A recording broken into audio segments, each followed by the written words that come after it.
Now that structure there that you see retracting slightly away from the vehicle, that is the strong back, which is part of the transporter erector, or TE. Pull the rocket out from the hangar to the pad and raise it to its vertical launch position. The TE also routes the vehicle's fluids, powers, and telemetry umbilicals from the ground systems to the rocket and satellites until Falcon 9 goes on internal power and clears the pad. So we just saw that strong back open its clamp arms and retract. Now at T0, hydraulics will pull that strong back even further away from Falcon 9. Stage 1 LOX load is complete. As it lifts off from the pad. So there we just heard the call out that LOX load is complete on the first stage. LOX load is still undergoing for the second stage. Now, as many of you know, SpaceX and NASA have worked together for many years to put both cargo and people into space. And this week, NASA announced another opportunity for our teams to work together. SpaceX was selected by NASA for the Communications Services Project to demonstrate high-throughput, low-latency data relay services for NASA programs. We'll leverage our technology, such as space lasers, to provide NASA with big improvements in connectivity and throughput for space-based assets. This could in turn help NASA transition from their current in-space communication system, known as TDRS, to a more commercial option, so stay tuned for more on that. So we're just about 2 minutes left to go until liftoff, and Falcon 9 is moving into the final stages of the countdown.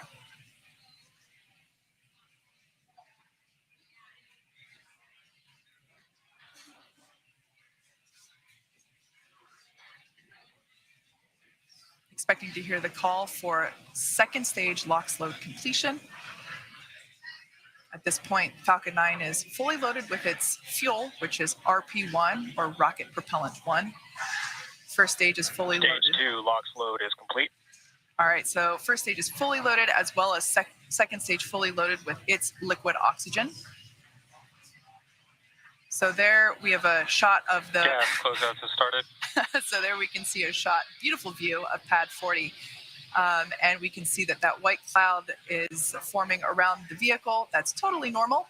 Now that LOX load has completed, the excess liquid oxygen is now venting from the lines that we use to complete that propellant loading. Next milestone is we'll hear that the vehicle is in startup.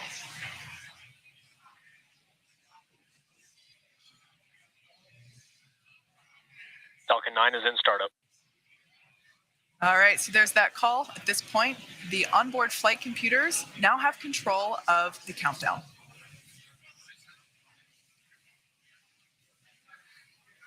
Falcon 9, Starling, LD is go for launch. All right, and now with that final go for launch from our launch director. At this point in time, the weather is looking to cooperate. The range remains green, ready to support. And the teams are tracking no issues. So at this point, all systems are go for launch. Let's watch as Falcon 9 takes our 53 Starling satellites into orbit. 10, 9, 8, 7, 6, 5, 4, 3, 2, 1. Ignition and liftoff of Starling 414.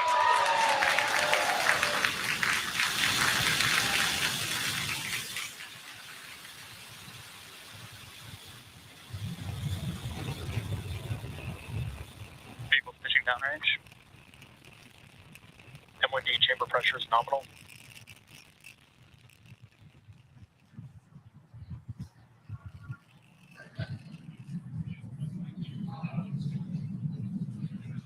As you can see on your screen and heard by the cheers of folks with me here at Mission Control, Falcon 9 has successfully lifted off from Space Launch Complex 40, carrying our 53 Starling satellites.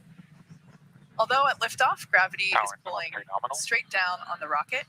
As we ascend, we actually tilt the engines. The technical term for that is gimbaling for all my rocket nerds out there. And that actually turns the rocket horizontally. Falcon is supersonic.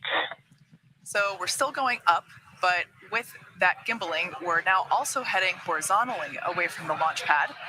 That's what we call a gravity turn. We're going... Max Q. There we heard the call out for max Q. That's the point in which the vehicle experiences the greatest dynamic pressure. So we're going to throttle those engines back up. And we're coming up to a series of events that will happen in quick succession.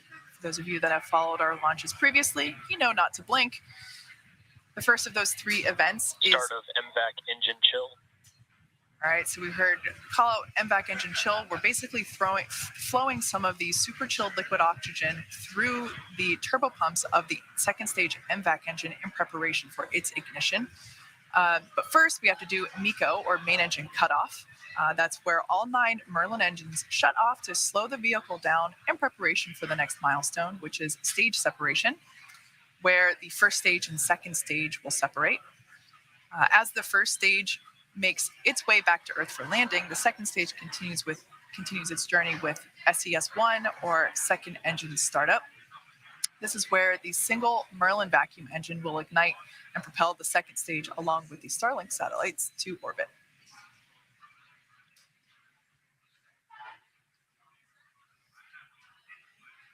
A view there inside our inner stage. Main engine cutoff.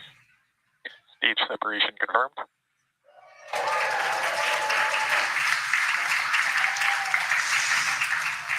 MVAC ignition. All right, so all 3 of those events in quick succession.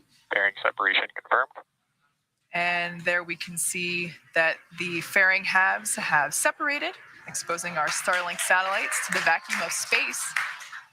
On the left-hand side of your screen, you can see those grid fins deploying on the first stage. Both stages are on nominal trajectories. All right, great news there. Everything looking nominal for both the first and second stage. Now, while the second stage is doing its job, the first stage is actually coming back home to Earth, and it will execute 2 burns today. The first burn is the entry burn. We will ignite 3 of its engines, 3 of the 9 Merlin engines at the bottom of the first stage to help slow the stage down. The second burn is the landing burn. And that's where we ignite 1 engine, just the center engine, that will bring the vehicle speed down rapidly in order to land on our drone ship. Just read the instructions. That drone ship is about the size of a football field.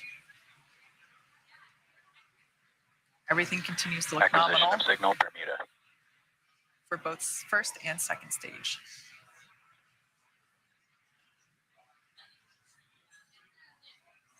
Beautiful shot of the second stage MVAC engine there on the right-hand side of your screen, with the beautiful blue marble rotating slowly behind it. Now that first stage, as you can see, is beginning to basically float its way back to Earth. It's currently above the Earth's atmosphere. In order to help it make its way back through the Earth's atmosphere, we're going to perform a re-entry burn. Not currently visible from that view, we have landing legs stowed on the side of the booster. Falcon 9 is equipped with 4 landing legs made of carbon fiber aluminum honeycomb.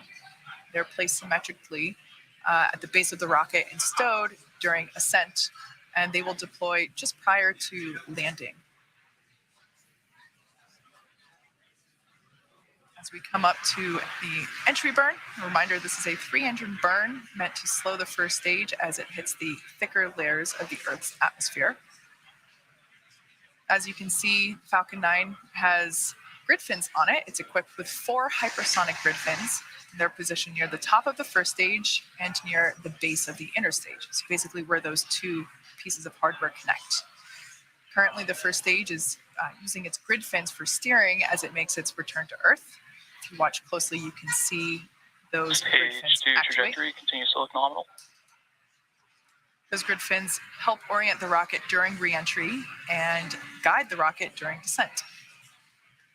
There we just saw a puff of gas that is just nitrogen gas. We use nitrogen gas bursts for attitude control on the first stage.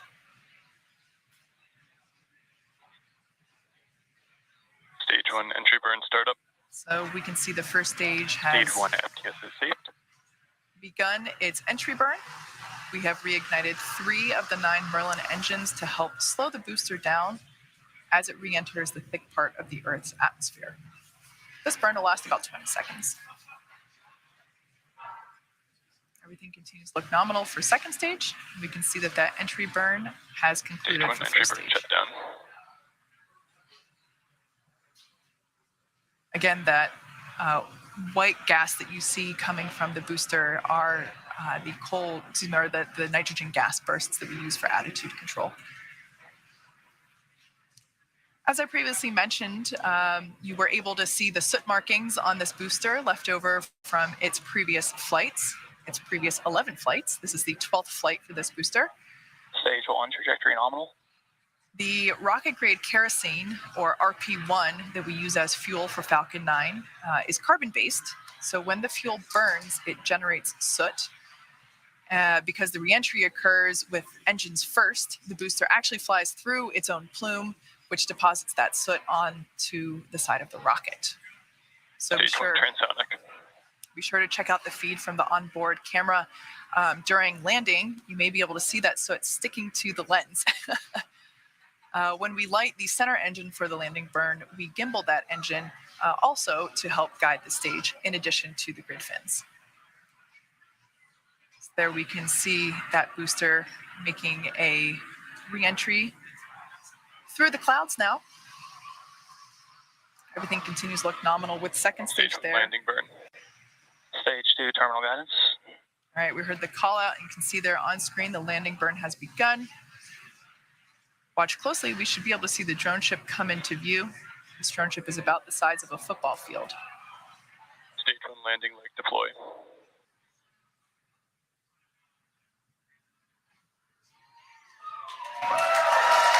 As you can see, this booster has touched down once again. This is the 12th recovery for this particular booster. Stage 2 FTS is saved. This recovery also marks the 115th recovery of a first stage booster. Gorgeous shot of that booster on our drone ship. Just read the instructions. Up next will be second engine cutoff, Second engine cut off. which we saw just signal. there. Cape.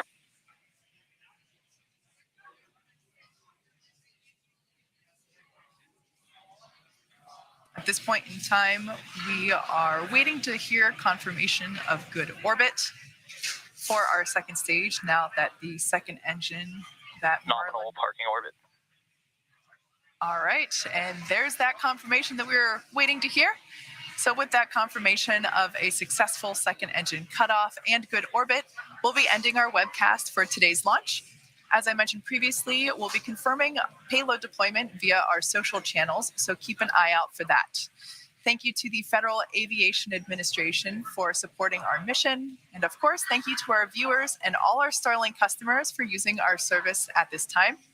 If you're interested in signing up for Starling service, head on over to starlink.com.